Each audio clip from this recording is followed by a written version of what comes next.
اعوذ باللہ من الشیطان الرجیم بسم اللہ الرحمن الرحیم الحمد للہ رب العالمین الصلاۃ والسلام علی اشرف الانبیاء والمرسلین ابی القاسم محمد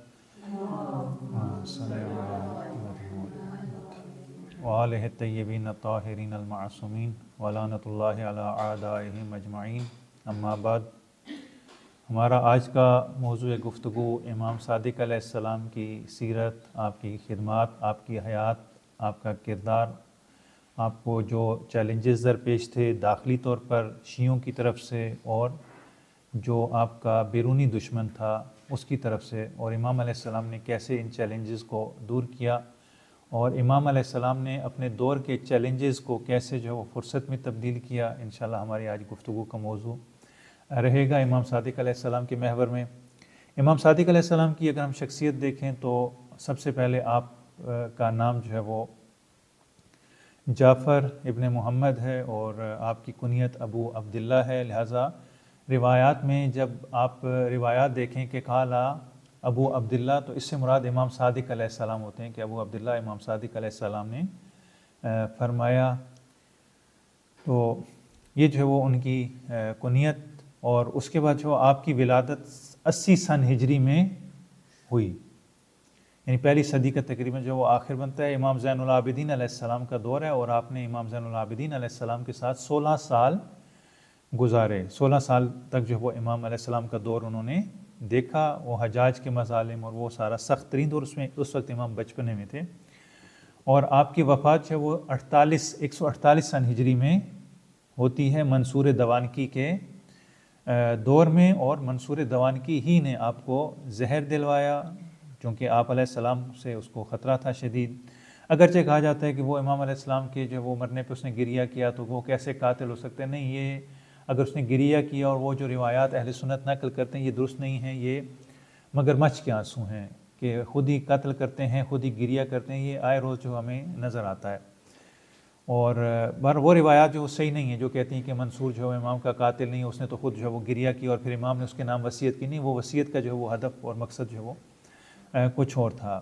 امام کا جو مقام تھا وہ امام خدا کی طرف سے منصب امامت پر فائز تھے اور شیعوں کے پیشوا تھے، امام تھے، اور حتیٰ اگر ہم دیکھیں تو امام صادق علیہ السلام حد فاضل ہیں، یعنی شیعہ فرقوں کے درمیان، یعنی ایک ایسی شخصیت ہیں کہ سوائے زیدیہ کے تمام شیعہ امام صادق علیہ السلام پر متفق ہیں، امام علیہ السلام کو امامت کے سلسلے میں امام قرار دیتے ہیں، یعنی جو اس وقت موجود ہیں شیعہ، ورنہ اس سے پہلے کیزہانیہ فرقہ موجود تھا اور وہ جو ہے وہ اس سے پہلے چونکہ یہ سارے حالات گزر چکے تھے، اور زیدیہ جو پیدا ہوا، اس کے علاوہ باقی ہر فرقہ امام صادق علیہ السلام پر اتفاق نظر رکھتا ہے۔ تو ایک حد فاصل ہم قرار دے سکتے ہیں امام علیہ السلام کو شیعہ فرقوں کے درمیان۔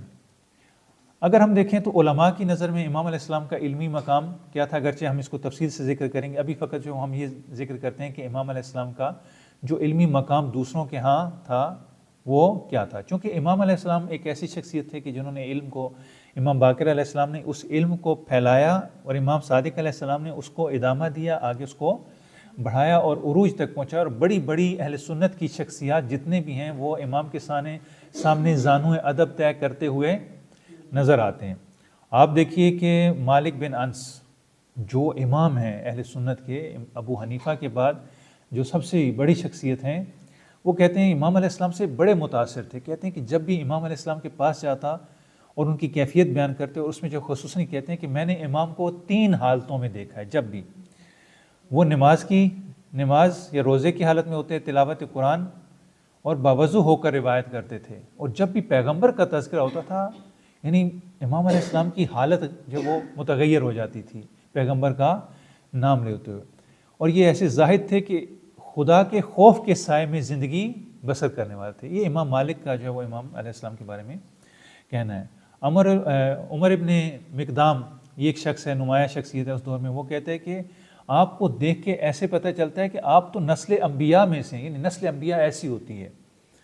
ابو حنیفہ جو اہل سنت کے سب سے بڑے امام اور سب سے بڑے مذہب کے بانی، وہ کہتے ہیں کہ انہوں نے امام علیہ السلام سے احادیث نقل کی، حالانکہ یہ احادیث نقل کرنے میں بڑے سخت گیر تھے، ابن خلدون کہتے ہیں کہ انہوں نے فقط جو 17 روایات جو ان سے نقل ہوئی ہیں، یا بعض کے بقول 150 کے قریب جو وہ روایات نقل، ان میں سے بھی اکثر جو کہتے ہیں کہ امام صادق علیہ السلام نے سے انہوں نے جو وہ روایات کو نقل کیا، اور جس میں جو وہ ان کی کتاب ہے الآثار ابو حنیفہ کی، اس میں ہم دیکھ سکتے ہیں کہ انہوں نے امام صادق علیہ السلام سے، اور وہ فرماتے ہیں کہ میں نے کسی کو بھی جعفر ابن محمد سے زیادہ فقیہ نہیں پایا، وہ امت اسلامی کے سب سے عالم ترین انسان ہے، یعنی ابو حنیفہ ان کے بارے میں یہ کہہ رہے ہیں۔ اس کے بعد ایک ادیب ہے جاہز، وہ کہتے ہیں کہ یہ وہ ہستی ہیں جنہوں نے دنیا کو اپنے علم اور فقہ سے معمور کر دیا، اور ابو حنیفہ اور سفیان ثوری آپ کے شاگردوں میں سے، یعنی بہت نمایاں شخصیت ہے سفیان ثوری اور ابو حنیفہ، وہ آپ کے شاگردوں میں سے ہے۔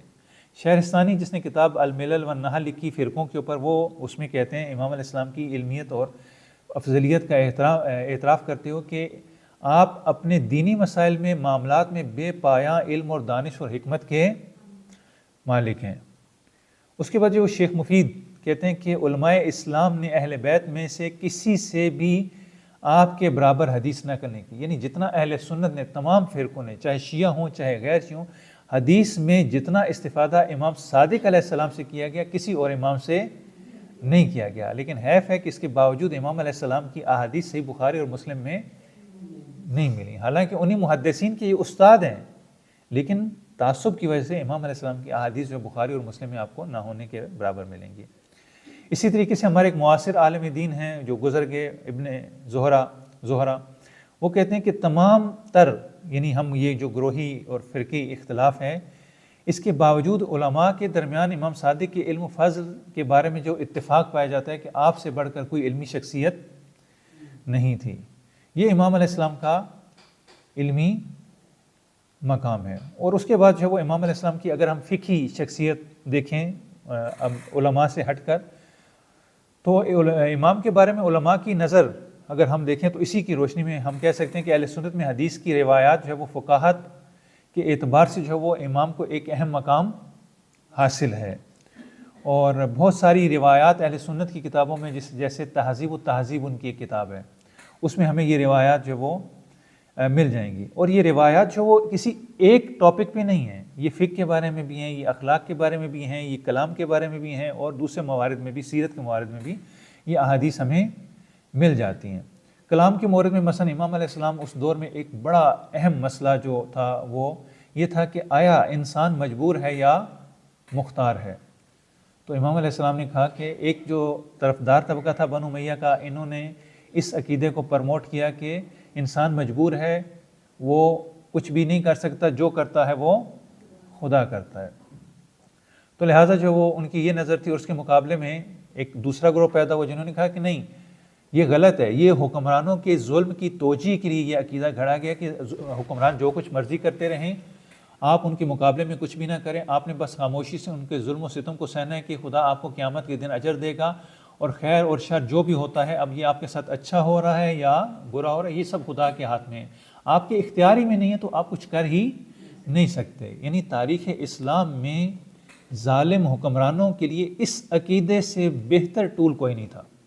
اگر آپ کہنا کہ کسی بھی ظالم حکمران کی حکومت کس عقیدے کے تحت چل رہی تھی، تو وہ عقیدہ جبر تھا، کہ جس کے تحت انہوں نے لوگوں کو اپنے جال میں پھنسایا ہوا تھا، ان پر ظلم و ستم کرتے تھے، اور بولنے کی اجازت بھی نہیں دیتے تھے کہ جو کچھ تمہارے ساتھ ہو رہا ہے اس میں ہمارا کوئی قصور نہیں ہے، اس میں تمہارا کوئی اختیار نہیں ہے، یہ تو اللہ کی مرضی ہے، لہٰذا اللہ کی مرضی کے ساتھ اب ہمارے انسانوں کی کیا؟ تو یہ جو ہے وہ تھا۔ امام کہتے ہیں کہ لا جبر ولا تفویض بل امر بین الامرین، نہ تو جبر ہے نہ تفویض ہے، بلکہ امر ان دونوں کے درمیان ہے۔ یعنی انسان جو ہے وہ کاملاً مختار بھی نہیں ہے، ایسا بھی نہیں ہے کہ خدا نے انسان کو پیدا کر کے ہر چیز انسان کے حوالے کر دی، نہیں، انسان ایک حد تک مجبور ہے، ایک حد تک آزاد ہے، یعنی اسی جو ہے نا اس کی ایک باؤنڈری ہے جس سے وہ باہر نہیں جا سکتا، اس کے اندر اس کا اختیار موجود ہے۔ بہرحال امام علیہ السلام نے مختلف علوم میں، اور امیر المومنین کے بعد واحد وہ شخصیت ہے جنہوں نے کہا سلونی قبل ان تفقدونی، یعنی میرے بعد کوئی بھی یہ دعویٰ نہیں کرے گا کہ جو کچھ پوچھنا ہے پوچھ لو، میں تمہیں اس کا جواب دوں گا۔ البتہ یہ جو امام کی اتنی بڑی علمی شخصیت ہے، اب منصور کی کوشش ہے کہ امام علیہ السلام کی اس شخصیت کو تخریب کیا جائے۔ لوگوں کے ذہنوں میں ان کا جو مقام ہے اس کو کم کیا جائے کہ نہیں امام جو اتنی بڑی شخصیت نہیں. اور اس کے مقابلے میں اس نے کیا کیا, اس نے امام علیہ السلام کی شخصیت کو تو اس نے کچھ کر نہیں سکتا تھا, نیچا دکھا نہیں سکتا. اس نے امام کے مقابلے میں دوسرے افراد کو لا کے کھڑا کیا اور ان سے کہا کہ آپ امام کے مقابلے, مثلا ابو حنیفہ, ان کو جو ہے وہ آ کے امام کے مقابلے میں ان کو کہا کہ آپ جو ہے وہ تیاری کرو, امام علیہ السلام سے مناظرہ کرنا ہے, جو سخت ترین سوال ہے نا آپ نے وہ تیار کرنے ہیں اور امام علیہ السلام سے کرنے, تاکہ امام ان کے جواب دینے سے عاجز آ جائیں اور اس کے بعد جو ہے نا لوگوں کو پتہ چل جائے کہ یہ جو کہتے ہیں کہ ہم اتنی علمی شخصیت ہے, اتنے ان کے شاگرد ہیں, یہ سب جھوٹ ہے. یعنی یہ ثابت جو ہے وہ کرنا چاہتا ہے. ابو حنیفہ نے بھی اپنی طرف سے 40 سوال بڑے تگڑے قسم کے جو وہ تیار کیے. اچھا یہ سوال کہ ابو حنیفہ ہی کو کیوں کہا, کسی اور کو کیوں نہیں کہا؟ ابو حنیفہ کا انتخاب کرنے کی ایک خاص وجہ ہے. ابو حنیفہ ایک ایسی شخصیت ہے کہ اگرچہ اہل سنت اور شیعہ کا جو اختلاف ہے اس کی بنا پر جو ہے وہ بعض مسائل آپس میں موجود ہیں, لیکن یہ اعتراف کرنے میں کوئی حرج نہیں کہ علمی طور پر وہ ایک برجستہ اور نمایاں شخصیت ہیں اور ایسی شخصیت ہیں کہ جو مختلف علوم میں دسترس رکھتے ہیں. پہلے ان کا شوق اور ذوق جو ہے وہ علم کلام میں ہوتا تھا. آپ کو پتہ ہے کہ علم کلام جو ہے وہ بڑا سخت علم ہے جس میں آپ کو استدلال کرنا پڑتا ہے, دلیل دینی پڑتی ہے, عقل سے دلیل دینی پڑتی ہے, نقل سے اپنے مخالف کو, حریف کو جو ہے وہ نیچا دکھانا ہوتا ہے, اس کے ساتھ بحث اور مناظرہ کرنا ہوتا ہے. جب تک یہ بحث اور مناظرے کی ساری ٹیکنیکس نہ آتی ہوں نا اس وقت اپنے جو مد مقابل ہے اس کو زیر نہیں کیا جا سکتا. اب ابو حنیفہ جو ہے وہ اصل میں متکلم تھا, بعد میں یہ فقہ کی طرف آیا. یعنی اس کا مطلب یہ کہ پہلے یہ عقل سے کام لیتا تھا, عقلانیت کا قائل تھا اور اپنے مناظرے میں عقلی استدلال سے کام لیا کرتا تھا اور بہت زیادہ بصرہ میں اور دوسرے شہروں میں مناظرے کیا کرتا تھا. پھر یہ فقہ کی طرف آ گیا اور اس نے جو وہ فتوے دینے شروع کر دیے اور اس نے کلام کو تھوڑا کم کر دیا اور اس کی توجہ ساری جو فقہ کی طرف ہوگی. اور فقہ میں بھی اسی وجہ سے چونکہ وہ پہلے اس کی عادت بن چکی تھی کلام میں عقل سے استفادہ کرنا, عقلی استدلال سے استفادہ کرنا, اس لیے جب فقہ کی طرف آتا ہے تو فقہ میں بھی عقلی استدلال اور قیاس اور رائے سے اپنی طرف سے خود ایک نیا معیار گھڑتا ہے کہ اگر ہمارے پاس قرآن بھی نہیں ہے, ہمارے پاس سنت بھی نہیں ہے, اب ہم کیا کریں گے, اب ہم قیاس کریں گے. یہ ایک اپنی طرف سے عقلی قاعدہ گھڑتا ہے اس مشکل کو حل کرنے کے لیے. لہٰذا ابو حنیفہ کا انتخاب امام صادق علیہ السلام کے مقابلے میں معمولی نہیں ہے, کیونکہ یہ ان میں نمایاں ترین شخصیت ہے کہ جو حدیثوں کو بھی جانتا ہے کہ جعلی حدیثیں کون سی ہیں, اصلی کون سی ہیں. اسی لیے تو ہزاروں کی تعداد میں جو ان کے پاس حدیثیں ان سے حدیث نقل نہیں کرتا. اس کو عقل کا بھی پتہ ہے, اس کو نقل کا بھی پتہ ہے. یہ ایک جامع معقول و منقول ہے. یعنی ہم اس کو یوں کہہ سکتے ہیں کہ یہ روایات کو بھی جانتا ہے اور یہ عقلی استدلال کو بھی اور کلام کو بھی جانتا ہے. لہٰذا ایسے بندے کا انتخاب کرنا امام صادق علیہ السلام کے مقابلے میں یہ بڑا اہم ہے کہ اس کا انتخاب کیوں کیا گیا. بہرحال یہ کہتا ہے کہ میں گیا امام علیہ السلام کے پاس اور میں نے سوال کیا اور امام نے میرے تمام سوالوں کے بڑے کانے کنندہ جواب دیے اور میں وہاں پہ لاجواب ہو گیا. اور اس کے بعد جب امام نے پلٹ کر ایک ہی سوال کیا, 100 سنار کی ایک, جیسے کہتے ہیں ایک ضرب امام علیہ السلام کی, یہ جو ہے وہ اس کے سامنے لاجواب ہو گیا اور اس کا جواب نہیں دے سکا. اور اس کے بعد جو ہے وہ دوسرا کام منصور نے یہ کیا کہ امام مالک کو فتویٰ دینے کی اتھارٹی دی.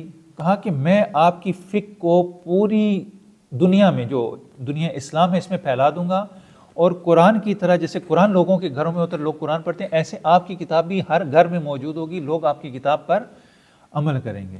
تو اس نے جو وہ امام مالک کو بھی استعمال کیا تاکہ اس طریقے سے لوگ جو وہ حکومتی سطح پر جس کتاب کو پرموٹ کیا جاتا ہے, اس کا مطلب ہے کہ سب لوگ اس پر عمل کریں.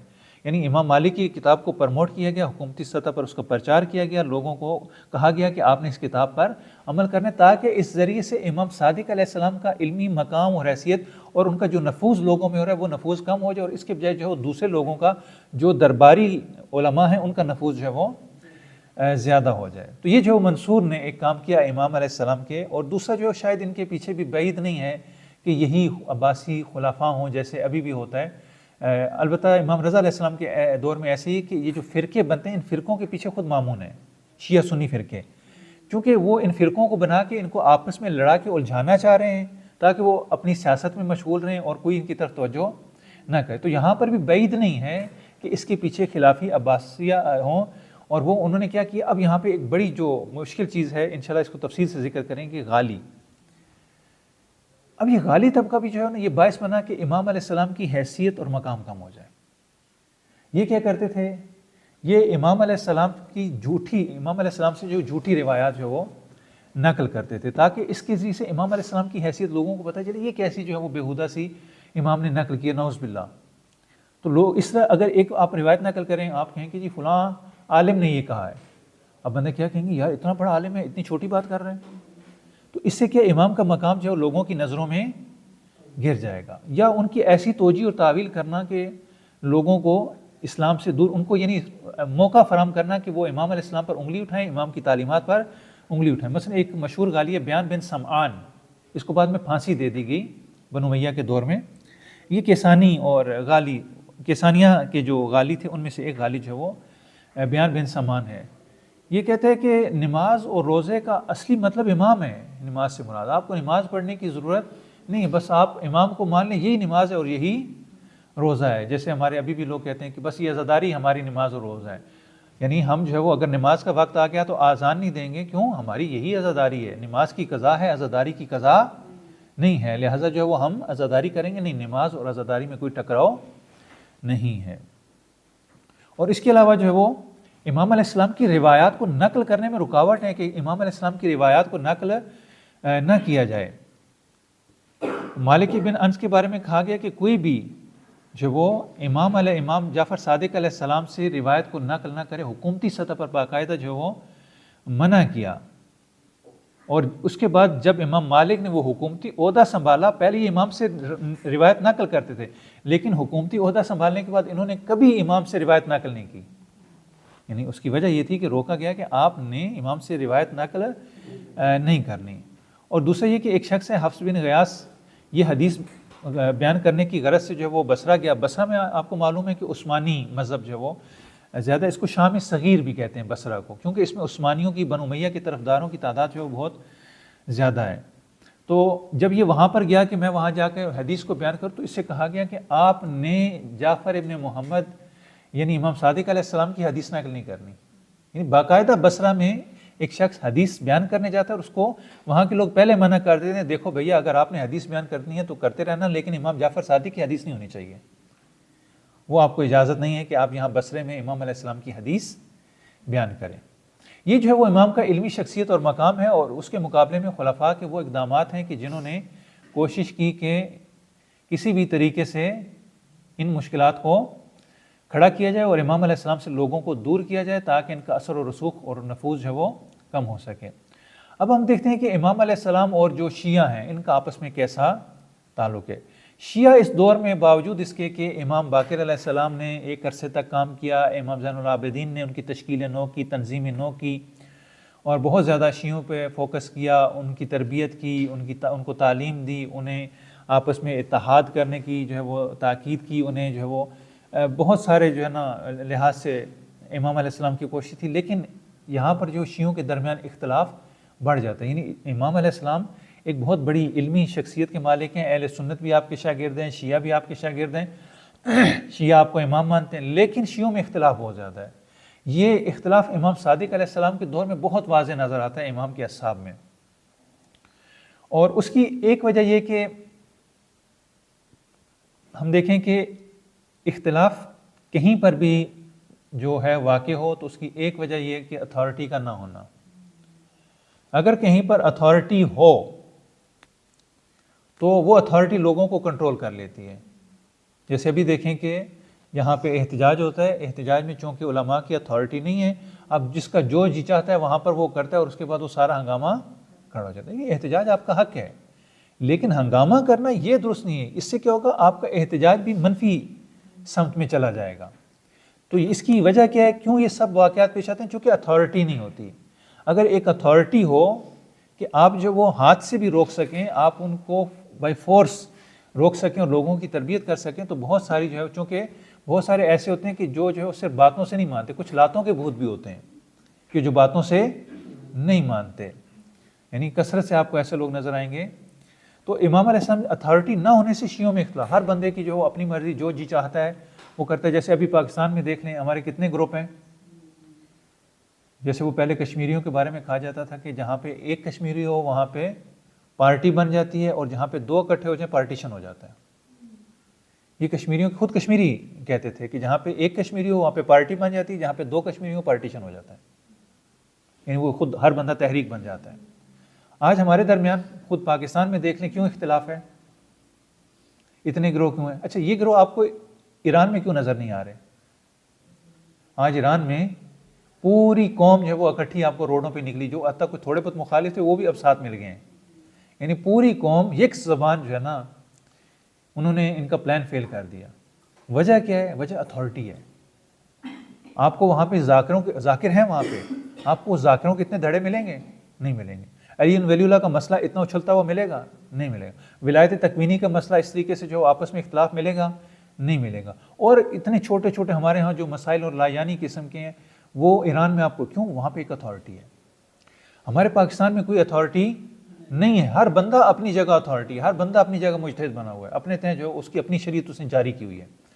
امام علیہ السلام کے دور میں بھی درست ہے کہ امام ایک علمی شخصیت ہے، ایک علمی مقام ضرور ہے، لیکن اس علمی مقام کے ساتھ جو ایک اتھارٹی ہونی چاہیے تاکہ اس اتھارٹی سے لوگوں کو روک سکیں، وہ نہیں ہے، جس کی وجہ سے جس بندے کا جو جی چاہتا ہے وہ کرتا ہے، کوئی منع کرنے والا نہیں ہے۔ آج آپ کے ممبر پر جو بھی آ جائے، آ سکتا ہے یا نہیں آ سکتا؟ آ سکتا ہے۔ کوئی اس کو روکنے والا ہے؟ کوئی پوچھ سکتا ہے آپ کے پاس ڈگری ہے یا نہیں؟ کوئی پوچھ سکتا ہے آپ کہاں سے پڑھ کے آئے ہیں؟ کوئی پوچھ سکتا ہے کہ آپ جو وہ ہونا تو یہ چاہیے کہ سب سے پہلے جو ہمارے ایک دوست ہیں وہ کہتے ہیں کہ آپ کسی کو بھی ممبر پر بلائیں تو سب سے پہلے ایک استخارہ کر لیں قرآن سے۔ وہ استخارہ کیسے کرنا ہے؟ وہ آپ نے یہ کرنا ہے کہ آپ قرآن کھولیں اور اس خطیب کو دیکھیں کہ بھیا آپ جو ہے وہ اس کی 2 لائنیں پڑھ کے ہمیں ترجمہ کر دیں۔ اگر وہ قرآن کی 2 لائنیں صحیح پڑھ کر ترجمہ کر دیں تو آپ ان کو ممبر پر آنے دیں، اور اگر یہ 2 آیتیں صحیح نہ پڑھ سکیں تو پھر ممبر پر نہ آنے دیں۔ کتنے آپ کے خطیب ہیں کہ جو قرآن صحیح پڑھ رہے ہیں، قرآن کی آیات غلط پڑھتے ہیں، قرآن کا اعراب غلط پڑھتے ہیں؟ سبقت لسانی ایک علیحدہ چیز ہے، لیکن پڑھنے سے پتہ چل جاتا ہے کہ کیا ہے۔ آپ کی مسجد میں جو پیش نماز کھڑا ہو جائے، آپ کو پتہ ہے کہ یہ پیش نمازی کے قابل ہے یا نہیں، اس کی تجوید ٹھیک ہے یا نہیں، اس کو احکام آتے ہیں یا نہیں، یہ عادل ہے یا نہیں، جو بھی کھڑا ہو جائے ہم اس کے پیچھے نماز پڑھ لیتے ہیں۔ یعنی میں نے دیکھا ایک جگہ پڑھے لکھے لوگ ہیں اور انہوں نے ایک لڑکے کو آگے کھڑا ہوا جس کی اصلاً تجوید ہی غلط ہے، جس نماز غلط پڑھا اور سارے اس کے پیچھے پڑھ رہے ہیں۔ کوئی ہے ہمارے پاس یعنی چیک اینڈ بیلنس کہ ہم دیکھیں کہ یہ کیوں آ رہا ہے، کیوں نہیں آ رہا؟ عزاداری ہم جو کر رہے ہیں، کون سی چیز عزاداری میں ہونی چاہیے، کیسے ہونی چاہیے، کیسے؟ کیونکہ کوئی اتھارٹی نہیں ہے، عوام کی اپنے اختیار میں ہے، تو ہر بندہ اپنی مرضی کے تحت جو ہے نا، میری مرضی کے تحت یہ کر رہا ہے۔ تو امام علیہ السلام کے دور میں بھی جو شیعوں کے درمیان اختلاف تھا اس کی وجہ یہ تھی کہ امام علیہ السلام کی رسائی سب تک نہیں تھی، امام علیہ السلام کی اتھارٹی نہیں تھی، یہاں پہ شیعہ آزاد تھے، اور دوسری وجہ یہ تھی کہ شیعہ مختلف علاقوں میں پھیلے ہوئے تھے، مکہ میں بھی تھے، مدینہ میں بھی تھے، شام میں بھی تھے، تھوڑے تھوڑے، یعنی زیادہ نہیں تھے، زیادہ جو اکثریت تھی وہ کوفہ میں تھی۔ اسی لیے امام علیہ السلام بھی مدینہ میں زندگی بسر کرتے ہیں اور زندگی کا ایک بڑا حصہ کوفے میں گزارتے ہیں، کوفے میں چونکہ شیعوں کی تعداد جو ہے وہ بہت زیادہ ہے۔ دوسری وجہ یہ کہ یہ اہل سنت کے حدیث کی جو درس ہوتے تھے اس میں بھی جایا کرتے تھے، جس کی وجہ سے غلط افکار ان کے ذہنوں میں پروان چڑھتی تھی۔ جیسے ابھی ہمارے بچے جو ہے وہ جب اسکولوں میں جاتے ہیں اور یہ اسلامیات پڑھتے ہیں، یہ اسلامیات بڑی مسموم ہیں، یہ اسلامیات نہیں ہیں، یہ صحابیات ہے۔ یعنی اس میں اسلام نہ تو خدا کا تذکرہ ہوتا ہے، نہ رسول کا تذکرہ ہوتا ہے، اس میں ساری کوشش یہ ہے کہ وہ لوگ جو اہل بیت کے مقابلے میں ان کا تذکرہ کیا جائے۔ اب ہمارے بچے جب ان اسکولوں سے پڑھ کے آتے ہیں اور یہ چیزیں پڑھتے ہیں، اب ان کی ذہنوں میں تصویر بنتی ہے، اہل بیت کی تو تصویر بنے گی نہیں، چونکہ اہل بیت کی تصویر تو اس میں ہے ہی نہیں، یا اگر ہے بھی تو ایسی ہے کہ بالکل مدھم سی ہے، اس میں کوئی جو واضح اس کے نمایاں خد و خال نہیں ہے۔ اور دوسروں کی تصویریں کہ جو مثلا اب میں ان کا تذکرہ نہیں کرنا چاہتا، لیکن ان کا جن کا تذکرہ نہیں ہونا چاہیے اتنی کثرت سے، اور اتنا جو انہوں نے نہیں کیا وہ بھی تذکرہ ہے، یعنی عجیب بات ہے۔ اب جب یہ ہمارے بچے پڑھتے ہیں، میں نے خود دیکھا ہے، اپنے بچوں سے ملاقات کی ہے، تو کہتے ہیں فلاں تو بڑا اچھا تھا، فلاں تو بڑا اچھا تھا۔ کیوں؟ انہوں نے اسی کورس کو جب اہل تشیع اہل سنت کی محافل حدیث میں جاتے ہیں، ان سے حدیث نقل کرتے ہیں، تو لا محالہ اس کا اثر جو ہے وہ ہوتا ہے۔ اسی لیے امام علیہ السلام ایک اور روایت میں ہے رجال کشی کی، کہتے ہیں کہ امام سے آ کے سوال کرتے ہیں کہ من ناخذ معالم دینک، اے امام بتائیے کہ ہم دین کو کہاں سے حاصل کریں؟ امام کہتے ہیں کہ دین کو جو ہے وہ ہمارے مخالفوں سے نہ لینا۔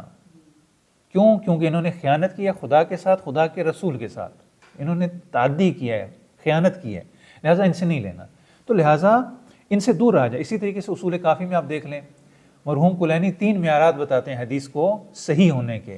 ایک یہ قرآن کے موافق ہو، ایک سنت مسلمہ کے موافق ہو، ایک جو ہے وہ عامہ کے مخالف ہو۔ کیوں عامہ کے مخالف ہو؟ چونکہ عامہ کے ہاتھ میں جو کچھ ہے وہ درست نہیں ہے، وہ من گھڑت زیادہ ہے۔ تو یہاں پر چونکہ ان کے ہاں جایا تھا ان کا بھی اثر پڑتا تھا، اس وجہ سے ان کی افکار ان پر اثر انداز ہوتی تھیں، جس کی وجہ سے جو شیعوں میں اختلاف پڑ گیا۔ دوسرا یہ کہ بعض شیعہ جذباتی ہوتے ہیں، جیسے ابھی احتجاج میں دیکھ لیں آپ، جذباتی ہیں، وہ مارنے تک تل جاتے ہیں۔ اب اس میں بھی ایسے جذباتی شیعہ تھے کہ امام جو ہے وہ چپ کر کے بیٹھے ہوئے ہیں، امام صرف جو ہے وہ پڑھا رہے ہیں، لوگوں کو تعلیم دے رہے ہیں، امام جو ہے وہ قیام نہیں کرتے، اتنی بڑی ظالم حکومت ہے، امام کو قیام کرنا چاہیے۔ تو یہ جو ہے وہ دیکھتے ہیں کہ امام قیام نہیں کرتے، اچھا دوسرے احتجاج کریں گے، دوسروں میں گھس جاتے تھے۔ اب زیدیہ قیام کریں، یہ زیدیہ کے ساتھ مل جاتے تھے۔ اب زیدیہ کے ساتھ جب مل کے قیام کرتے تھے تو وہ افکار ان پر انداز ہوتی تھی، اس وجہ سے بھی شیعوں میں جو ہے وہ اختلاف ہو جاتا تھا۔ اور دوسرا یہ کہ بعض جو ہے وہ عباسی حکومت نئی بنی ہے، ان کا جو کہو بعض شیعوں کا جو ہے وہ حکومت کی طرف تھا، تو اس وجہ سے بھی جو لوگوں میں اختلاف ہو جاتا ہے۔ اور پھر امام علیہ السلام جو وہ جب یہ دیکھتے ہیں کہ شیعہ کی یہ صورتحال ہے اور شیعہ انحراف کا شکار ہیں، تو امام علیہ السلام اپنے حقیقی شیعوں کا تعارف کرواتے ہیں کہ میرے حقیقی شیعہ کیسے ہوتے ہیں۔ امام کہتے ہیں کہ زرارہ، خدا رحمت کرے ان پر، اور پھر ان کے نام لیتے ہیں کہ زرارہ ابو بصیر، لیث مرادی محمد ابن مسلم اور برید بن معاویہ بجلی کے علاوہ کسی نے ہمارے ذکر اور میرے والد کی حدیث کو زندہ نہیں رکھا۔ یعنی یہ وہ بزرگوار ہیں کہ جنہوں نے میرے والد بزرگوار یعنی امام باقر علیہ السلام کی حدیث کو زندہ رکھا ہے، ان کی وجہ سے آج ہمارا مذہب اور مکتب باقی ہے۔ اور پھر کہتے ہیں کہ زرارہ کے بارے میں، زرارہ بہت نمایاں شخصیت ہے، کبھی فرصت ہوئی تو انشاءاللہ پورا جو ہے نا وہ ہم ایک سیشن جناب زرارہ پہ کریں گے کہ جناب زرارہ ابن آیون، خدا ان پر رحمت نازل فرمائے، اگر زرارہ اور اس جیسے افراد نہ ہوتے تو میرے والد کی احادیث کا خاتمہ ہو جاتا۔ یعنی یہ ان کی خدمات تھیں کہ انہوں نے اس حدیث کے ذخیرے کو بچا کے رکھا۔ امام کہتے ہیں کہ یہ تمہارے لیے مرجع ہیں، تم ان کی طرف رجوع کیا کرو۔ یعنی امام اپنی زندگی میں، امام معصوم اپنی زندگی میں ایک غیر معصوم کی طرف رجوع کرنے کا کہہ رہے ہیں۔ آج کہتے ہیں نا کہ ہم تو صرف معصوم کی تقلید کریں گے، ہم غیر معصوم کی تقلید نہیں کریں گے۔ خود امام معصوم اپنی زندگی میں کہہ رہا ہے کہ میرے ہوتے ہوئے میرے اس صحابی کی تقلید کرو جو معصوم نہیں۔ یہ اس قدر علمی شخصیت ہے۔ اور اسی طریقے سے جو امام علیہ السلام ایک صحابی کے بارے میں فرماتے ہیں، علیک بالاسدی یعنی ابو بصیر، یعنی آپ پر ضروری ہے کہ آپ مراجعہ کریں ابو بصیر کی طرف، یعنی آپ نے ابو بصیر کی طرف مراجعہ کرنا ہے۔ یہ آدھے گھنٹے تک اس کو دیکھیں، یعنی ابو بصیر کو جو ہے وہ آپ نے ان کی طرف مراجعہ کرنا ہے۔ اور اس کے بعد جو ہے وہ بعض لوگ جو انحراف کا شکار ہوئے وہ امام علیہ السلام کی کوششوں سے مثلا پھر شیعہ ہو جاتے ہیں، جیسے سید حمیری، یہ کیسانی شاعر تھے، یہ شاعر تھے اور بعد میں جو ہے وہ پلٹ آئے اور ان کی بخشش کے لیے دعا بھی کی گئی۔ اور امام علیہ السلام اور انہوں نے شعر کہے تجا بسم اللہ، یعنی اللہ کے نام لے کر میں اب جعفری ہو گیا، پہلے میں کیسانی تھا اب میں جعفری ہو گیا، خدا کا لطف اور کرم میرے اوپر ہوا۔ تو امام علیہ السلام جو ہے انہوں نے کہا کہ علی کے محبوں کے گناہوں سے خدا درگزر کرتا ہے، یعنی خدا کے لیے کوئی بڑی بات نہیں ہے۔ اور اس کے بعد جو ہے وہ درباری علماء جو ہے وہ یہ بھی باعث بنے شیعت کی چہرے کو تخریب کرنے کے لیے، اور غالیوں کا ایک بہت اہم کردار تھا جو وہ شیعوں کے اختلاف میں اور ان مشکلات میں۔ اب ایک بہت ہی اہم موضوع جو امام علیہ السلام کے دور میں موجود ہے اور آج بھی ہمیں اس سے سروکار پڑتا ہے، وہ غلو ہے، غالی۔ امام علیہ السلام داخلی طور پر جس مشکل کا شکار ہیں اسے غلو کہتے ہیں۔ وہ طبقہ جو شیعت کے اندر پیدا ہوا اور اس نے شیعت کو خراب کرنا شروع کر دیا، شیعت کا چہرہ بگاڑنا شروع کر دیا، شیعت کے خلاف دشمنوں کو موقع دیا باتیں کرنے کا، امام علیہ السلام کی حیثیت پر لوگوں نے انگلی اٹھائی، وہ شیعہ غالی تھے۔ یعنی اندرونی طور پر جو انہوں نے کیا کیا، انہوں نے چند اقدامات جو وہ غالیوں نے انجام دیے۔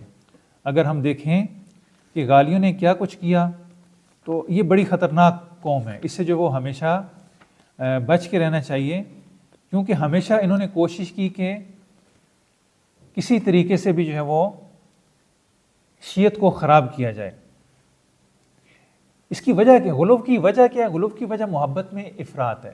ایک یہ کہ جب محبت بہت حد سے بڑھ جاتی ہے، چونکہ دیکھیں جذبات انسان کے، کل بھی میں نے عرض کیا کہ ایموشنز ضروری ہیں انسانی زندگی کے لیے. انسانی زندگی کا سارا دار و مدار جو ہے وہ بیس جو ہے وہ ایموشنز پر ہے، جذبات پر ہے. لیکن اس جذبات کی ایک لمٹ ہے. اس حدود سے اگر یہ جذبات باہر چلے جائیں گے تو اب وہ نقصان کا باعث بنیں گے. مثلا آپ کے لیے کوئی بھی غذا، مثلا پروٹین کھانا گوشت کی صورت میں مفید ہے یا نہیں ہے؟ مفید ہے. لیکن اگر یہ گوشت آپ جو بیف کا زیادہ کھانا شروع کر دیں، اب اس سے کیا ہو جائے گا؟ یورک ایسڈ بڑھ جائے گا.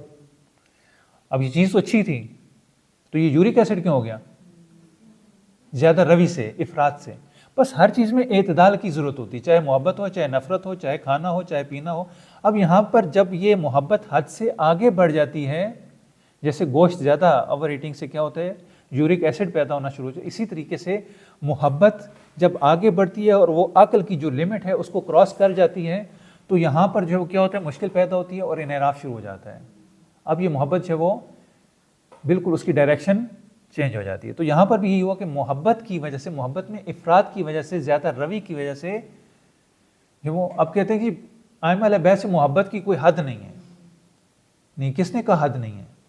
حد ہے، یعنی آپ ان کو خدا تک نہیں لے کے جائیں گے، ایک حد تک رکھیں گے، یعنی یہ حد ہے ان کی. وہ انسانی حدود جو ہے وہ ایک حد ہے. آپ نہیں کہہ سکتے کہ حد نہیں ہے. لا محدود ہے. لا محدود فقط خدا کی ذات ہے. بس یہ وجہ جو تھی وہ یہ تھی. اب دوسرے لوگ کیوں غلو کرتے تھے؟ ایک تو محبت کی وجہ سے. دوسرے بعض لوگ ایسے بھی ہوتے ہیں، ایسے یعنی بدطینت ہوتے ہیں کہ وہ دیکھتے ہیں کہ اگر ہم یہ کام کریں گے تو اس سے جو ہے نا ہمیں فائدہ حاصل ہوگا اپنے دنیاوی فوائد کے لیے. اب آپ دیکھیں ہمارے ممبروں پہ اس وقت غلو ہو رہا ہے. کیوں؟ لوگوں کو خوش کرنے کے لیے، لوگوں کو انٹرٹین کرنے کے لیے، لوگوں کے عقیدے بگاڑنے کے لیے، لوگوں کو سستی جنت دینے کے لیے. جب آپ لوگوں کو سستی جنت دیں گے، اب کیا ہوگا؟ کیوں دیں گے؟ کیونکہ لوگ جو وہ ہمیں دعوت دیں، ہمیں مجلس میں بلائیں، ہماری واہ واہ ہو، نعرے لگیں، مجلس چمکے، ہمیں پیسے ملیں. لہٰذا جب پیسے، اور یہ عوام زدگی باعث بنتی ہے کہ آپ دیکھتے ہیں کہ عوام جو بے شعور ہیں اور ان کے جو ہے نا آپ نے ان سے جو ہے وہ رقم ایٹنی ہے، جیب اپنی گرم کرنی ہے، لہٰذا اس کے لیے آپ یہ سارا کام کر رہے ہیں. تو یہ سوء استفادہ کے لیے بعض لوگ غلو کرتے ہیں. جیسے ہمارے اسٹیجوں پر اس وقت جو غلو ہو رہا ہے اس میں ایک بہت بڑی وجہ سوء استفادہ ہے اس سے، کہ جو لوگوں کے دلوں میں ائمہ علیہ السلام کی محبت ہے، اس محبت کو غلط استعمال کرنا اور غلو کی طرف لے جانا. پھر اس کی وجہ سے جو ہے وہ شیعہ کے درمیان رخنا پیدا کرنا، کہ شیعہ کے درمیان ایک دراڑ پیدا ہو جائے. ابھی آپ دیکھیں کہ یہی غلو جو ہمارے ہاں موجود ہے، آیا اس سے شیعہ میں اختلاف پیدا نہیں ہوا؟ ان مسائل سے، ولایت تکوینی کے مسائل سے، شہادت ثالثہ کے مسائل سے، اور اس طرح کے دوسرے جو مسائل ہم نے ائمہ علیہ السلام کے بارے میں کہیں کہ آیا جو انہیں رب کہہ سکتے ہیں، نہیں کہہ سکتے ہیں، فلاں کہہ سکتے ہیں. یعنی یہ چیزیں کیا شیعت کے درمیان اختلاف کا سبب بنتی ہیں. اور پھر جو شیعہ کا چہرہ خراب ہوتا ہے، دوسرے کیا کہتے ہیں؟ دیکھو یہ شیعہ ہے.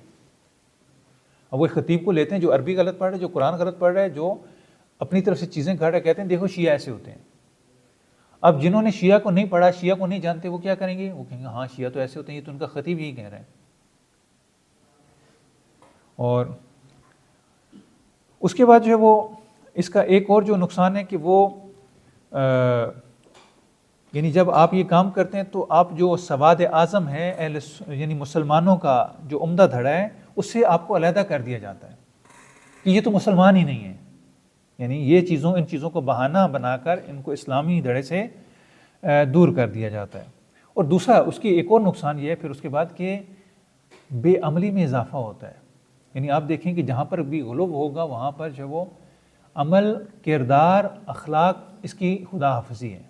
کیوں؟ ضرورت ہی نہیں ہے، کیونکہ ہمارے پاس اس کے آلٹرنیٹ جو ہے وہ جنت موجود ہے. یہ سب کس لیے کریں؟ جنت کے لیے کریں. جنت تو ہم نے پہلے ہی ہماری جیب میں پڑی ہوئی ہے. جب جنت ہمارے پاس موجود ہے، ہمیں گارنٹی مل چکی ہے. مثلا آپ یہ بتائیں کہ کسی کو اگر پہلے سے کہہ دیا جائے کہ یہ آپ کا پیپر ہے، آپ نے یہی حل کر کے دے دینا ہے اور آپ کے 100 نمبر پورے آ جائیں گے، تو اب آپ میں سے کوئی بھی پڑھے گا؟ کوئی بھی نہیں پڑھے گا. کیوں؟ پیپر سارا میرے پاس حل ہے، میں نے جا کے یہی جو ہے وہ دے دینا ہے.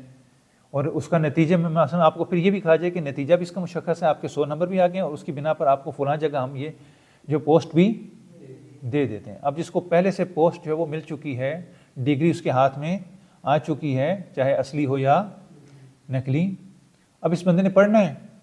نہیں پڑھنا ہے. اس نے سٹرگل کرنی ہے؟ نہیں کرنی ہے. تو یہ پہلے سے یہ کہہ دینا ہے کہ امام کی معرفت ہو تو جنت میں جائیں گے، اب اس بندے نے عمل کیا کرنا ہے؟ کچھ بھی نہیں، لہٰذا عمل سے بھی دور ہو جائیں گے۔ اس کا ایک نقصان جو ہے وہ یہ بھی ہے۔ اور یہاں پر اسی وجہ سے دشمنوں کو موقع ملا، حتیٰ جو ہے وہ امام ابو حنیفہ شیعوں کے اسی غلو کی وجہ سے، دیکھیں کتنا خطرناک کام ہے اور کیسے یہ دشمن کو اور مخالفین کو موقع دیتا ہے۔ ابو حنیفہ جو ہے وہ کہتے ہیں کہ آپ نے حدیث انہی غالیانہ روایات کے جو ہے وہ اپنے لوگوں کو منع کرتے ہیں کہ حدیث غدیر نقل نہ کریں، یہ بھی غلو ہے۔ یعنی آپ کے اس فیک اور جعلی رویے سے آپ کی اصلی چیزیں بھی جعلی بن جاتی ہیں، کہ ابو حنیفہ جیسا نمایاں، یعنی یہاں پہ میں سمجھتا ہوں کہ یہ ان کی چالاکی ہے۔ حالانکہ ایک عقل سلیم رکھنے والا اس کو معلوم ہے کہ کون سی چیز غلط ہے کون سی صحیح ہے۔ مثلا آپ جو ہے کہیں کہ فلاں بندہ ایسے، تو آپ کہیں گے نہیں وہ ایسا نہیں ہو سکتا، ٹھیک ہے؟ یا کسی جو ہے وہ اگر کسی کی تعریف کی جا رہی ہے اور اس تعریف کے قابل نہ ہو، جیسے ابھی آپ دیکھ رہے ہیں کہ ہمارے حکمرانوں کی وہ تعریف کی جا رہی جن کے وہ قابل نہیں، تو انسان مشکوک ہو جاتا ہے کہ ان کی تعریفیں کیوں کی جا رہی ہیں۔ تو یہاں پر بھی جو ہے وہ اگر اس طریقے سے کیا جائے تو انسان مشکوک ہو جاتا ہے کہ یہ کیا ہے۔ یہاں پر ابو حنیفہ کی کوشش ہے کہ غدیر کو چھپایا جائے، اور اس کے لیے بہانہ کیا؟ یہ غالیانہ روایت کو بہانہ بنایا انہوں نے۔ اصل ہدف اور مقصد یہ کہ غدیر نقل نہ ہونے پائے، کیونکہ اگر غدیر نقل ہوگی تو پھر غدیر ہوگا یہ نہیں ہوں گے۔ یعنی اب دیکھیں کیسے دشمن کو بہانہ ملتا ہے اپنی کاروائیاں کرنے کا۔ اس کو موقع کس نے فراہم کیا؟ انہی غالیوں نے۔ یعنی یہ معمولی چیز ہے، یعنی دشمن ہمیشہ جو ہے ان چیزوں کو ہتھ کنڈے کے طور پر استعمال کرتا ہے۔ اور اس کے بعد جو ہے وہ امام علیہ السلام نے اس کے مقابلے میں کیا کیا؟ امام علیہ السلام نے جو ہے وہ شیعت کی ترویج کی، شیعت کی تصحیح کی، اصلاح کی، کہا کہ یہ انحراف نہیں ہونا چاہیے۔ لہٰذا انہوں نے مینشن کیا کہ یہ غلو ہوتا ہے، غلو کی نفی کی، کہا کہ غلو حرام ہے، تفویض حرام ہے، تفویض نہیں کرنا ہے، یہ مفوضہ ہیں، یہ جو ہے وہ خدا کی ان پر لعنت ہے، یہ مجوس اس امت کے ہیں، یہ فلاں ہیں، یہ فلاں ہیں، ان کے ساتھ اٹھنا بیٹھنا نہیں ہے۔ یعنی غالی اور مفوضہ دونوں۔ مفوضہ کہتے ہیں ایک ایسا گروہ جو کہتا تھا کہ یہ خدا نہیں ہے، خدا اپنی جگہ پہ ہے، امام امام ہے، لیکن خدا نے جو خدائی امور ہیں، جو تکوینی امور ہیں، وہ ائمہ علیہ السلام کو دے دی ہیں۔ یعنی ان کا کہنا یہ تھا مفوضہ کا کہ یہ خدائی امور پیدا کرنا، خلق کرنا، رزق دینا، جو ہے وہ استعانت کرنا، یہ ساری چیزیں خدا نے ان کے ذمہ دے دیں۔ اب خدا جو ہے وہ سائڈ پہ ہو گیا، وہ سارے کام انہوں نے سنبھال لیے۔ امام کہتے ہیں کہ نہیں، خدا ان مفوضہ پر لعنت کرے، یہ بڑے خطرناک ہیں، یہ اس امت کے مجوس ہیں، یہ فلاں ہیں، یہ فلاں ہیں۔ بس نفی کی، غلو کی، اور شیعہ کو جو وہ انحراف سے بچایا کہ آپ نے ان غالیوں سے نزدیک نہیں جانا، ان کے ساتھ اٹھنا بیٹھنا نہیں ہے، ان کے ساتھ کھانا پینا نہیں ہے، ان کے ساتھ معاشرت نہیں کرنی، ان کے ساتھ حتیٰ مصافحہ بھی نہیں کرنا۔ ان غالیوں کے ساتھ آپ نے اور خصوصاً نوجوانوں کو بچا کے رکھنا ہے، کیونکہ اگر آپ کے نوجوان یوتھ گمراہ ہو جاتی ہے تو پھر آپ کی ریڑھ کی ہڈی ٹوٹ جاتی ہے۔ تو یہ امام علیہ السلام نے کیا۔ اور اس کے بعد امام کہتے ہیں کہ اچھا اب اس کا مقابلہ کرنا کیسے ہے؟ یعنی ہمارے پاس کیا معیار ہونا چاہیے کہ ہم غالیوں کی روایات کا مقابلہ کریں؟ کہتے ہیں کہ آپ کے پاس معیار کتاب اللہ ہے۔ آپ ان روایات کو، اگر آپ کو محسوس ہو کہ یہ غالیانہ روایات ہیں، یہ مفوضہ کی روایات ہیں، اس میں تفویض کو پرموٹ کیا جا رہا ہے، اس میں غلو کو پرموٹ کیا جا رہا ہے، اس میں ائمہ علیہ السلام کو خدا کے نزدیک لے جایا جا رہا ہے، تو آپ جو ہے وہ اس کو قرآن پر پرکھیں کہ آیا یہ قرآن کی تعلیمات کے موافق ہیں یا نہیں۔ اگر یہ قرآن کے موافق ہوں گی تو ٹھیک ہوں گی، اور اگر نہیں ہے تو ان کو دیوار پر دے مارا جائے۔ یعنی کتاب خدا میزان ہے۔ یعنی آپ دیکھیں کہ اپنی احادیث کے لیے کس کو میزان قرار دے رہے ہیں؟ کتاب خدا کو۔ اور بڑے عجیب تعبیرات ہیں یعنی امام علیہ السلام کی۔ امام کہتے ہیں کہ جو باتیں یہ لوگ کہتے ہیں ان سب کو چھوڑ دو، یہ جو غالیانہ روایت ہیں ان سب کو چھوڑ دو، ہم اللہ کی حجت اور اس کی مخلوق پر اس کے امین ہیں۔ لوگ کیا کہتے تھے امام کے بارے میں؟ وہ آ کے شیعہ جو ہے امام سے سوال کرتا ہے، کہتے ہیں ہم نے جو ہے وہ آپ کے بارے میں بہت ساری باتیں سنی جس سے کہ وجہ سے ہمارے درمیان جو ہے وہ اختلاف پیدا ہو گیا ہے۔ ہم نے آپ کے بارے میں یہ سنا ہے کہ بعض کہتے ہیں کہ آپ پر وحی ہوتی ہے، آپ پر آسمان سے الہام اور وحی ہوتی ہے، آپ کے دل پر الہام ہوتا ہے، اور کچھ کہتے ہیں کہ آپ کو خواب میں جو ہے وہ انسٹرکشن دی جاتی ہے کہ آپ نے یہ کرنا ہے، آپ کو ہدایت دی جاتی ہے، یعنی وہی وحی کا سلسلہ جو غیب سے آپ پر ہوتی ہے.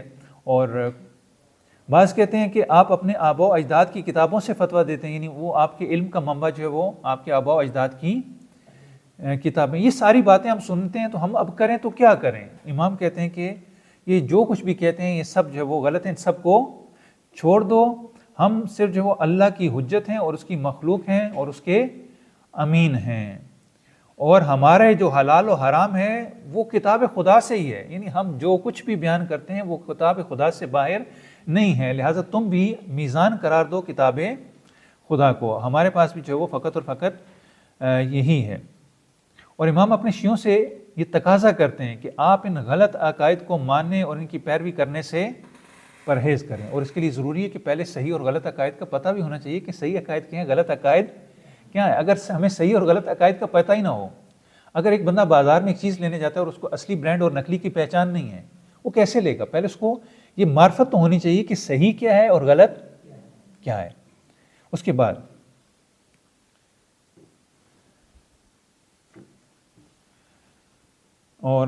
کہتے ہیں کہ دیکھو لوگ ہم پر جھوٹ باندھتے ہیں اور جھوٹ باندھ کر گمراہی میں مبتلا ہو گئے ہیں.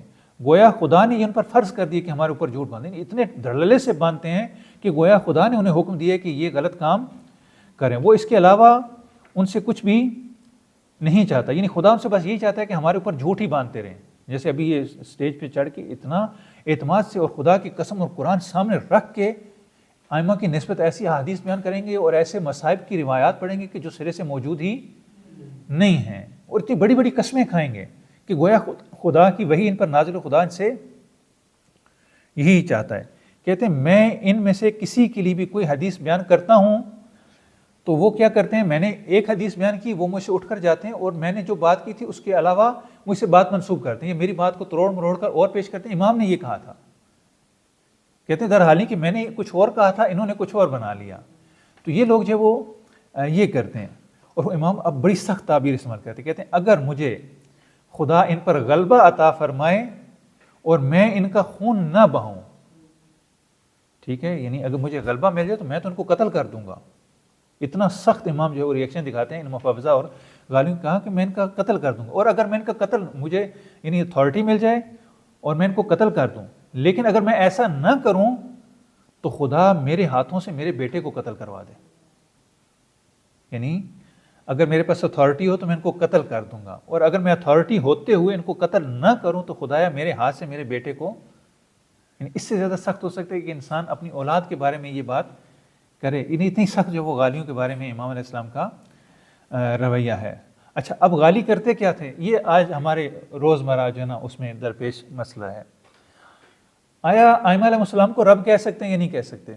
اب وہ بعض آپ کے خطیب ہیں، بڑے بڑے خطیب ہیں، وہ کیا کہتے ہیں جی ان کو رب کہنے میں کوئی حرج نہیں ہے، آپ رب کہہ سکتے ہیں. رب کا معنی یہ ہوتا ہے جیسے حضرت یوسف نے کہا وَاذْكُرْنِي عِنْدَ رَبِّكَ، مجھے اپنے. تو رب کا ایک معنی پالنے والا بھی ہوتا ہے، ایک معنی فلاں بھی ہوتا ہے، ایک معنی فلاں. تو لہٰذا آپ ان کو رب کہہ سکتے ہیں. یہ رب اس معنی میں نہیں ہے. دیکھیں لوگوں کو یہ معنی نہیں پتا، یہ معنی لغت کو پتہ ہے یا اہل علم کو پتہ ہے. آپ اس کو یہ معنی بتا رہے ہیں کہ جس کو رب کا معنی فقط وہ رب ہے. یہ کیا ہو جائے گا، وہ آپ لغت کو، وہ لغت آپ کے ذہن میں، اس کے ذہن میں نہیں ہے. جب آپ ایک دوسرے سے بات چیت کرتے ہیں تو موجودہ لغت کے مطابق بات کرتے ہیں. اچھا، یہ غالبی دقیقاً یہی کام کرتے تھے. کہتے ہیں وہ آیت ہے نا فی السماء الہ و فی الارض الہ، ظاہراً آیت ہے کہ آسمان میں بھی خدا ہے، زمین. وہ کہتے ہیں خدا جو زمین پہ الہ ہے، یعنی ائمہ کو ہم الہ کہہ سکتے ہیں. کون سا الہ جو زمین میں؟ یعنی آپ دیکھیں کہ کیا انہوں نے کیسی تعویل گھڑی ہے کہ ہم جو زمین پہ خدا کو الہ کہہ سکتے ہیں، یعنی زمین کا معبود کہہ سکتے ہیں جس کی عبادت کی جائے. ابھی ہمارے جو ہے خطیب کتنے دھڑلے سے کہہ رہے تھے نہیں خدا کو رب کہہ سکتے ہیں. وہ جو فلاں غلط حدیث ہے نا کہ نعوذ باللہ امام علی خدا سے 2 سال چھوٹے ہیں، اب اس کی توجیہ اور تعویل کر رہے ہوتے ہیں. نہیں، آپ کو کیا ضرورت ہے، صاف کہیں کہ یہ قرآن کے خدا تو کسی ٹائم میں پابند نہیں ہے کہ 2 سال اب آپ اتنی اس کی الٹی سیدھی توجیہ کرنے لگیں. یا آپ کہیں کہ ہم تو جب خدا کی عبادت کر ہی نہیں سکتے، ہم تو پیدا ہوئے علی کی عبادت کے لیے. نہیں، علی کی عبادت نہیں ہو سکتی ہے. یہ جو علی کو معبود کہنا ہے یہ غلط ہے، کسی معنی میں بھی آپ نہیں کہہ سکتے. آپ کے پاس کوئی توجیہ اور تعویل نہیں ہے. امام علیہ السلام کی آپ کے پاس احادیث موجود ہیں کہ جو یہ کام کرتے ہیں وہ غلط کر رہے ہیں، تو یہ جو ہے وہ ضروری ہے، وہ یہ کام کرتے تھے اور امام علیہ السلام نے جو ہے وہ ان کا سخت رویہ اختیار کیا، اور حتیٰ بعد کے ائمہ نے ان کو قتل تک کرنے کا حکم دیا، اور امام کے حکم سے غالیوں کو قتل کر دیا گیا۔ یعنی اس دور کے بعد ہمیں غالی اپنے بڑے عروج پر، اور امام علیہ السلام کے لیے ایک عمدہ مشکل جو ہے وہ غالیوں کا وجود ہے۔ امام علیہ السلام جو ہے وہ ان سے بڑا تنگ ہے اور کہتے ہیں خدا کی لعنت ہو اس پر جو ہمیں خدا کی عبودیت سے جدا کر دے، ہم تو خدا کے عبد اور بندے ہیں اور ہمارا سارا علم اسی قرآن سے ہے۔ اور اس کے بعد جو مفوضہ، دیکھیں مفوضہ کو جب بیان کرتے ہیں تو اس میں مستقل اور غیر مستقل کی کہیں پر امام کوئی شرط نہیں لگاتے۔ مفوضہ کا امام جو معنی لے رہے ہیں، امام یہ کہ خدائی امور کو آپ امام کے حوالے کر دیں بغیر کسی قید و شرط کے۔ یہ تفویض ہے کہ خدائی امور، ائمہ علیہ السلام آئے ہیں ہدایت کے لیے، ہاں یہ ضرور ہے کہ ان سے خارق العادہ امور سرزد ہو سکتے ہیں اور ہوئے بھی ہیں، وہ اپنی جگہ درست ہے، وہ خدا نے ان کو طاقت اور توانائی دی ہے، لیکن ان کا یہ کام نہیں ہے، یہ تفویض ہے، چاہے آپ اس کو استقلالی کہیں چاہے آپ اس کو غیر استقلالی کہیں۔ اب غالیوں کا طریقہ کیا تھا، یہ کیسے یہ کام کرتے تھے؟ غالی جو ہے وہ سب سے پہلے جو ہے قرآن کی آیات کی تعویل کرتے تھے، کہتے ہیں نماز میں جو کہا گیا نا یہ فحشاء اور فلاں برائیوں کو جن کا ذکر کیا، یہ برائیاں نہیں ہیں، یہ سمبل ہیں، کس چیز کا سمبل ہے؟ فلاں شخصیت کا، اس فلاں برائی سے یہ مراد ہے، فلاں برائی سے یہ مراد ہے، اور فلاں برائی سے یہ مراد ہے۔ جیسے وہ کہتے ہیں ڈپٹی نذیر احمد نے نا قرآن کاتب کو دیا اور کہا کہ اس کو لکھو، مجھے کتابت چونکہ اس دور میں پرنٹنگ پریس نہیں ہوتی تھی، یہ قرآن کو ابھی تک بھی جو ہے نا وہ ہاتھوں سے لکھنے کا رواج جو ہے وہ موجود ہے، برکت کی وجہ سے اس کو لکھا جاتا ہے۔ تو اس نے جو ہے کاتب کو دیا کہ آپ قرآن مجھے لکھ کر دیں، تو جب یہ واپس مقررہ ٹائم پہ گئے ان کے پاس قرآن لینے تو ان سے کہا کہ ہو گیا، انہوں نے کہا ہو گیا لیکن ایک مشکل مجھے نظر آئی ہے اس میں، تو وہ میں نے اس کی اصلاح کر دی۔ انہوں نے کہا کیا مشکل تھی؟ کہا کہ مسئلہ یہ تھا کہ اتنی مقدس کتاب ہے مسلمانوں کی، اتنی پاک کتاب ہے، اس میں جگہ جگہ جو شیطان کا نام تھا، تو پھر میں نے یہ کیا کہ جہاں پہ شیطان کا نام تھا میں نے کہا اتنا برا نام جو اس کتاب میں نہیں ہونا چاہیے، میں نے کیا کیا، میں نے کہیں آپ کا نام لکھ دیا، کہیں آپ کے والد کا نام لکھ دیا۔ تو میں نے اس طریقے سے جو یعنی یہ کیا کرتے تھے، یہ بھی کہتے تھے کہ قرآن میں جو فلاں ہے نا وہ فلاں کا نام ہے، اس کو یہ کہا گیا فلاں برائی جو فلاں کا نام ہے، نماز جو ہے وہ امیر المومنین، اچھے نام ان کے، برے نام مخالفین کے، نہیں یہ غالیوں کا طریقہ کار تھا۔ ان کی تعویل کر دیتے تھے سمبولک کہ یہ اس فلاں چیز کا سمبل ہے، اور پھر یہ احکام کی نماز پڑھنے کی تو ضرورت ہی نہیں ہے، نماز کو تو کوئی فائدہ ہی نہیں، آپ کو معرفت ہونی چاہیے۔ آپ دیکھیں اسی وجہ سے امام صادق علیہ السلام کی ایک حدیث ہے کہ لا تنالوا شفاعتنا من استخف بالصلاۃ، ہماری شفاعت اس تک نہیں پہنچے گی جو نماز کو خفیف سمجھتا ہے۔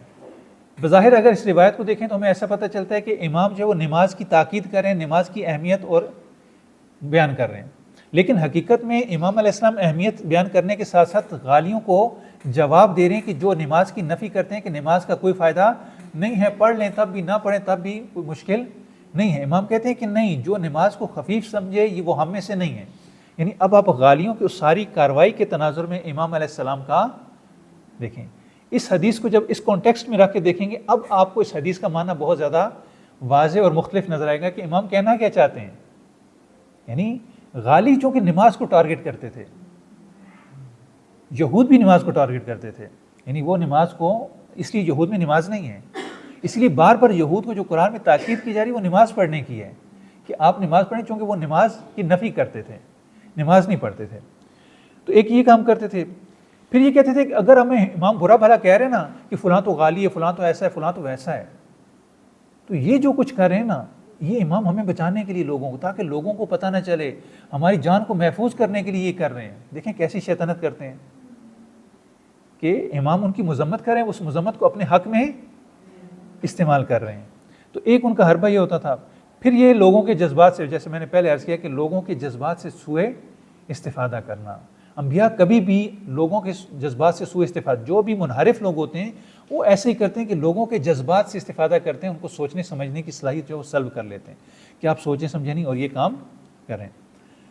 یہ جو ہے امام علیہ السلام نے بہرحال غالیوں کے خلاف کیا، اور اس کے بعد جو ہے وہ ٹائم کم ہے اور بہت سارے اس میں ہم دیکھیں کہ غلو کے جو نقصان ہے وہ اندرونی طور پر انتشار ہے، بے عملی ہے، شیعہ میں جو ہے وہ بہت ساری غالی روایات جو ہمارے پاس ابھی بھی ہماری روایات کے اندر موجود ہیں. جیسے میں نے کل عرض کیا کہ مغیرہ بن سعید کیا کرتا تھا، امام کی روایات کے اندر بہت کثرت سے دوسری روایات شامل کر لیتا تھا.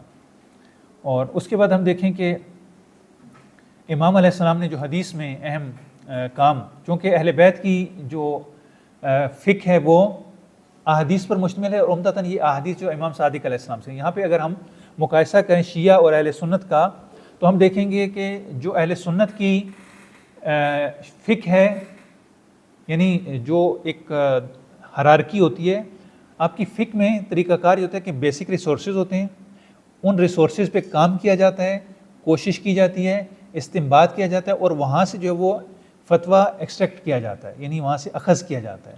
یعنی محنت کر کے، کوشش کر کے وہاں پہ بہت ساری چیزیں جو وہ آپ کے اصول اور قواعد کو مد نظر رکھ کے آپ، یعنی گویا یہ خام مال ہے، را میٹیریل ہے، اس را میٹیریل کو آپ نے پروسیس کرنا ہے، اور اس پروسیس کرنے کو اجتہاد کہتے ہیں، کہ تاکہ آپ کو پتہ چل جائے کہ اس کا معنی کیا تھا اور اس سے کیا چیز جو ہے وہ نکل رہی ہے. یہ جو ہے وہ اجتہاد ہوتا ہے.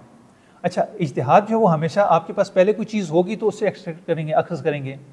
ایسے ہی ہے، یعنی آپ کے پاس کیا ہونا چاہیے؟ آپ کے پاس قرآن ہونا چاہیے، حدیث ہونی چاہیے، عقل ہونی چاہیے. آپ قرآن میں، حدیث میں اور عقل میں دیکھیں گے کہ اس مسئلے کا حل کیا ہے، اس کے مطابق جو وہ آپ اس کو نکالیں گے، یہ ہو جائے گا اجتہاد. اچھا، یہ کیسے اجتہاد ہوگا کہ آپ سے آ کے کوئی سوال کرتا ہے، ٹھیک ہے، سوال کرتا ہے کہ مثلا اس وقت جو کرنسی جو یہ چل رہی ہے بٹ کوئن اور یہ سارا جو ہے وہ کیسا ہے، آیا ہم اس میں جو وہ کام کر سکتے ہیں یا نہیں کر سکتے ہیں. تو آپ کیا کریں گے؟ آپ جا کے قرآن میں دیکھیں گے، روایات میں دیکھیں گے، فقہ میں دیکھیں گے، پھر آپ دیکھیں گے کہ اس سے یہ چیز ثابت ہو رہی ہے نہیں ہو رہی ہے، اس پر دلالت کر رہی ہے نہیں کر رہی ہے. ایک لمبا چوڑا وہ پورا پروسیس کرنے کے بعد اب آپ اس کو جواب دیں گے. اچھا، اب آپ کے پاس سوال آ رہا ہے، ایک نیا سوال آ رہا ہے، لیکن آپ کے پاس جو ہے وہ توضیح المسائل مثلا نہیں پڑھی ہوئی، یا آپ کے پاس قرآن نہیں ہے، آپ کے پاس حدیث نہیں ہے، اور آپ کو یاد بھی نہیں ہے کہ آپ کے پاس جو وہ فلاں چیز ہے. اب آپ اس کو کیسے جواب دیں گے؟ سینہ گزر سے، اپنی مرضی سے. تو یہاں پر بھی اہل سنت کے ساتھ یہی ہوا. لوگ آ کے سوال کر رہے ہیں کہ فلاں مسئلے کا کیا حل ہے، فلاں مسئلے کا کیا حل ہے، اور اب ان کے پاس صرف قرآن ہے.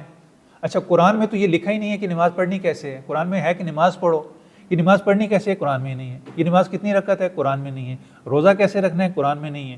روزے کا جو ہے وہ دورانیہ اور وہ ساری چیزیں جو جزیات ہیں کن سے باطل ہوتا ہے، یہ قرآن میں نہیں ہے. اب یہاں پہ کیا کریں گے؟ چلیں کسی حد تک تو مسلمانوں میں وہ اعمال جو وہ چلتے آ رہے ہیں، لیکن بہت ساری نئی چیزیں یہ کہاں سے لیں گے؟ ان کے لیے آپ کے پاس ریسورس کیا ہے، منبع کیا ہے، مصدر کیا ہے؟ آپ کے پاس کچھ بھی نہیں ہے. لہٰذا آپ کیا کریں گے؟ آپ اپنی جیب سے نکال کے کہ یہ لو. وہ قیاس ہے. اہل سنت نے جب فقہ کا آغاز کیا تو ان کے پاس فقط اور فقط قرآن ہے، حدیث نہیں ہے. ان کی فقہ پہلے تشکیل پاتی ہے اور بعد میں حدیث بنتی ہے.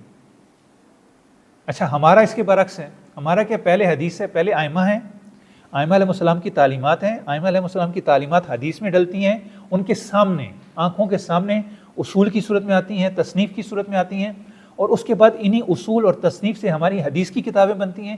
پھر ان حدیث کی کتابوں کو اور قرآن کو اور عقل کو سامنے رکھ کے اب اس سے جو وہ فتویٰ اخذ کیا جاتا ہے.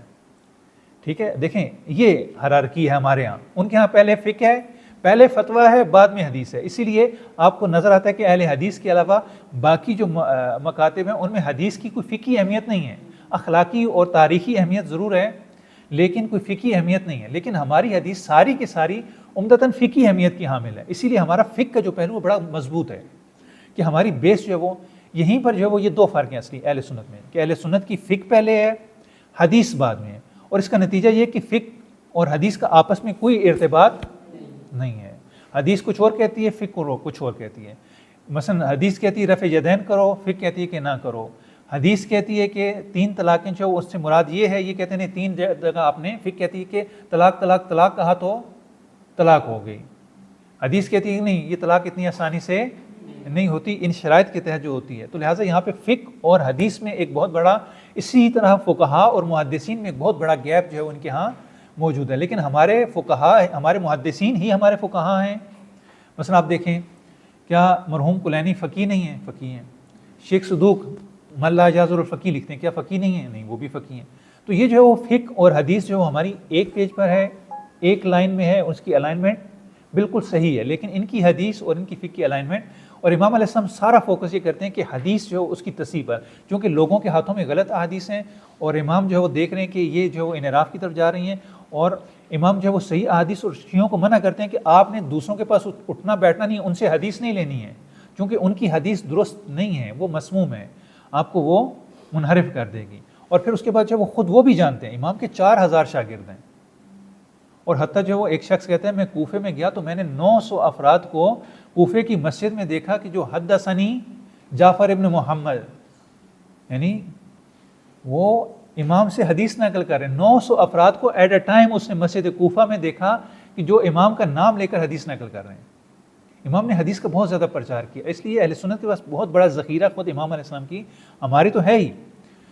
اور پھر جو وہ ایسا ہے کہ ایک بہت نمایاں جو امام علیہ السلام کی خصوصیت ہے وہ یہ ہے کہ امام علیہ السلام حدیث نقل کرتے ہیں لیکن پیغمبر کا نام نہیں دیتے، کہتے ہیں میری جو بھی حدیث ہے وہ پیغمبر کی حدیث ہے، اس کے لیے سند نقل نہیں کرتے، چونکہ ابھی اہل سنت میں سند نقل ہونا شروع ہو جاتی ہے۔ اور اہل سنت تو خیر موجود نہیں، لیکن جو لوگ نیچے موجود ہیں شیعوں کو تو پتہ ہے امام ہے، ان کو تو ضرورت ہی نہیں ہے۔ جب امام نے کہہ دیا کہ یہ بات ہے تو اب شیعوں کے لیے وہ اتھارٹی ہے۔